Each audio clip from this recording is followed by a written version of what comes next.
அப்சனாஸ் life style. நான் உங்க அப்சனா. இங்க பாருங்க, மரியம் வந்து 5 களிமா ஓதி பிரைஸ் வாங்கியிருக்கா. வாங்க பிரைஸ்க்குள்ள என்னன்னு பாப்போம். ஃபர்ஸ்ட் பிரைஸ் இந்த ஊர் பேர் என்னன்னு சொல்லிட்டா டீபன் வடை, பண்டார் வடை.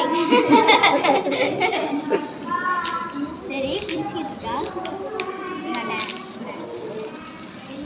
பிரிச்சுட்டோம். நீ பிரிக்காத, என் மாதிரி ஓ மூஞ்சில் ஓட்டி வரேன்.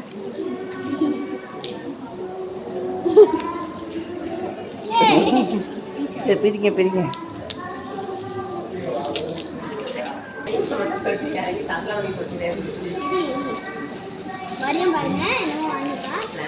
அதேதான் அன்னைக்கு வாங்கினது, அதுலேயே கொஞ்சம் பெருசு. இப்போ பெருசாக எடுத்துகிட்டு போகலாண்டி. வேறவே கொடுக்க மாட்டாங்க. தர